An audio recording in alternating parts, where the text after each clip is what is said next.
All right, hey, this is Andrew with Ascend Engineering. Today we're going to be looking at the Lightware SF45B. It's a rotating LiDAR. We can use it in PX4 for collision prevention. So there is a little bit of setup required by this sensor. There's a product guide on Lightware's website. And then there is a Pixhawk integration guide. Now, we're going to be using a Pixhawk 6XRT. And so if we flash main, the driver is enabled by default. If you have another Pixhawk, you're going to have to compile from source and enable the module. So there is a connection guide. Here they're powering the sensor via 5 volts on one of the TLEM ports. Now, depending on which Pixhawk you use, you have to verify with the manufacturer of the TLEM ports the amount of current that they can provide, and you're going to choose the one that can supply the most current. So, and they recommend at least a serial port that can provide 300 to 350 milliamps nominally. On my setup, I'm going to use a power module, a step down from battery voltage, just because I'm not really sure with the 6XRT which serial ports can provide that current. And then we're going to be using Q ground control to set up the parameters. So once you get past this connection guide, we're going to download and install Lightware Studio. They have a Windows application, and then you're going to plug in the micro B USB to the Lightware sensor, and then plug the other end into your computer. You should get the SF45 detected on the COM port. We're going to click on that. As soon as you connect, it will start spinning. And then there's a few parameters in Lightware Studio. So we're going to leave the update rate to 50. You want to enable the scan on startup. That's immediately after power up, and you have data going over that serial port. And then you can set the low and high angle limits. I have them set pretty conservatively right here. That's pretty much the main parameters. The last one, we're going to be using the serial baud rate of 92.1/600 because that's default in the code. So this is good. Once you set all these, you should be good to go. And then, let's see, you should actually have distance values, but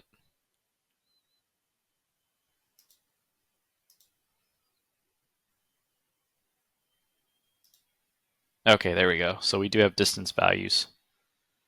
Okay, so we're going to close this, and then now we're going to open up QGC.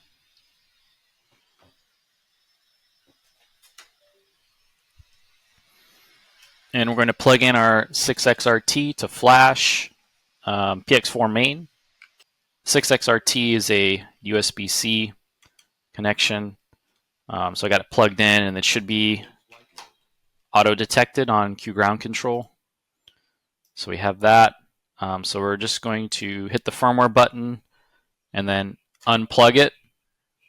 Wait a couple seconds, plug it in again. Let's see if we can flash PX4 master.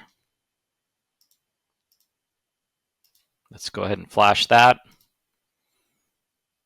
There we go.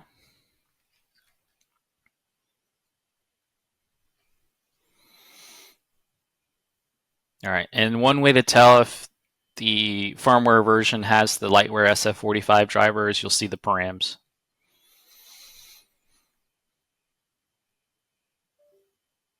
All right, so that's going to reboot.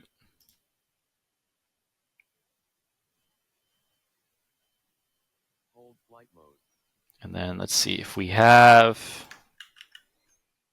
All right, good. So we do have that. Then whichever serial port you're going to, well, first you're going to, yeah, okay.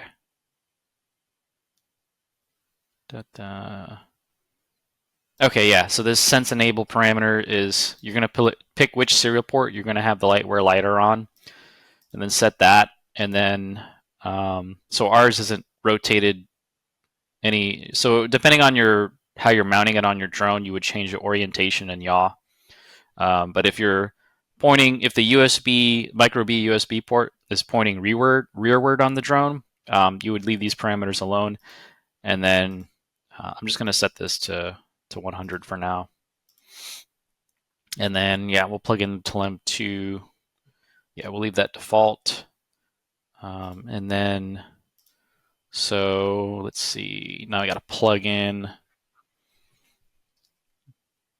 Then you would plug in. There is a cable, and this is where you would have to splice in some of like a JST GH connector. So we're going to plug that guy in, and then make sure it clicks. And then I'm going to plug the other end into TLM2, and then I have it powered externally. So we're going to get that powered up with battery power, and then see what happens. And it should start spinning if the driver is enabled.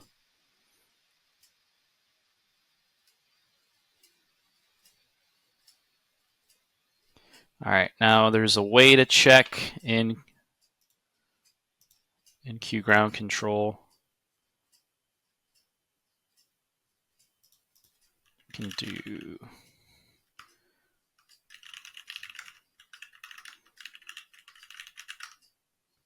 okay, so we would do a Lightware SF45 serial status. Then we can do a listener obstacle distance.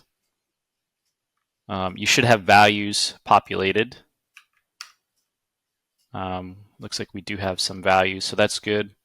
And then the last thing, if you have this on a drone and you're going to want to use the collision prevention library, you would do CP distance. You would set your keep off distance. So I'm just going to set it to 1.5. It would change based on your airframe and how much room you want the drone to stop when facing an obstacle. And then that's it. That's pretty much all you need to change to get this going. And then on some versions of QGC, you'll see an obstacle distance overlay, but you will need to be in position mode, which I don't have because I don't have a GPS plugged in. And then so you need to satisfy all of these pre-arm checks in position mode, including having like a joystick or RC. And then you should see an obstacle distance overlay. You will also see it on the video feed, and then that should work with the most recent QGC. That's it.